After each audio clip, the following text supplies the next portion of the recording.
23rd game of the year. 23rd game with the exact same starting five. There's a nice finish inside from Emma. Hands it off to Peoples. Anea Peoples picks up her dribble, going inside. There's Mallory Brake. She's been so good on the defensive end this season. Jensen thought she might take the three. Ronsick will instead. And Creighton with their largest lead of the afternoon. It's 13-5. We know that that's DePaul's offense. They want to score quickly. Score real quick. Absolutely. She misses both, though, and Brake gets the rebound. Mogensen with the right hand has 6. There's a missed shot inside from Jory Allen. Creighton trying to run again. Ronsick, she'll finish at the basket and go to the free throw line for another. 2, ball tipped around. DePaul ends up with it. Allen goes up, rejected. Ronsick is back on the floor, and there's a 3 on the other end from Brittany Harshaw, the redshirt freshman out of Kansas. Preseason all-conference player. And here is a 3 from Townsend.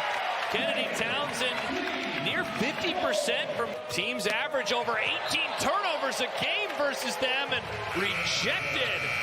Lauren Jensen blocks the shot from Maeve Mackerlane.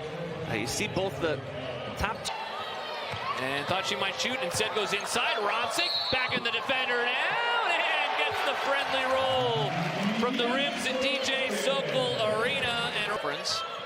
And still behind UConn, so they would need a little help. Here's a scoop shot with the left hand. Emeron. Mogensen got it back quickly. Horan, a little pump fake, kicks it over to Townsend. That one around and around and ultimately drops.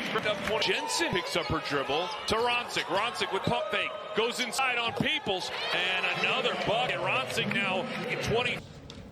Yeah, it was a great start. I thought we were, on in that first quarter and change. I thought we moved it well. We took advantage of some of the things that we thought would work offensively, and we were pretty tight defensively.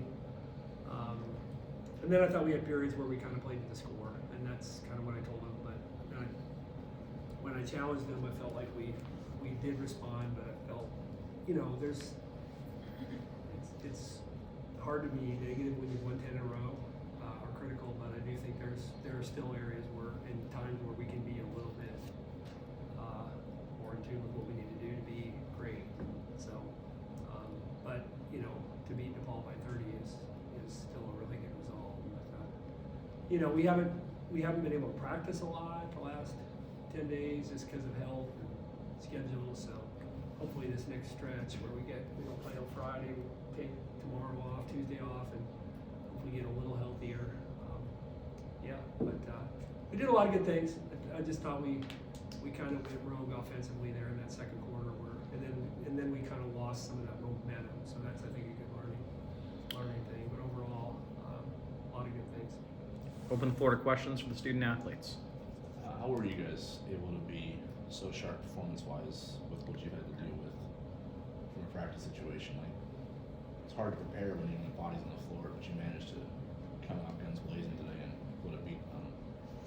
Yeah, I mean, I think it's just what we're all like on and off the court. I think it's just a testament to what our culture is at Creighton.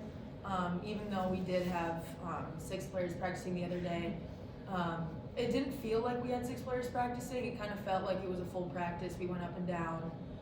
It was a little rocky at some points because Lauren and Molly and Morgan were out.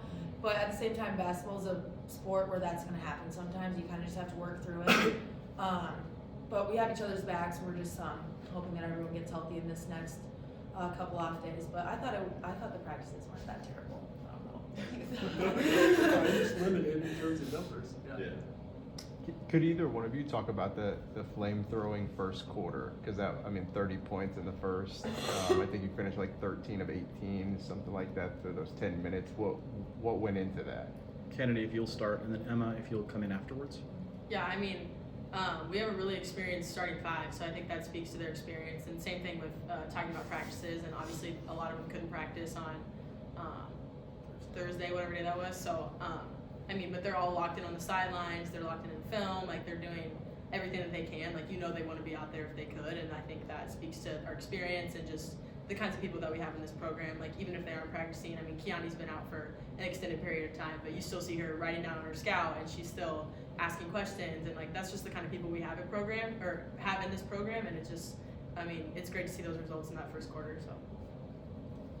Yeah, I mean, I thought that was really spot on. Sometimes when you play a team like DePaul who wants to push you defensively and offensively, they give up a few things on their defensive end, and it just worked out that first quarter, but then we got sloppy with it, and they pushed us out of our comfort zone in the second. But yeah, when you see a first quarter like that, it's hard to say that we did many things wrong in that, but we definitely have a lot to work on looking at the second, third, and even fourth quarter after that.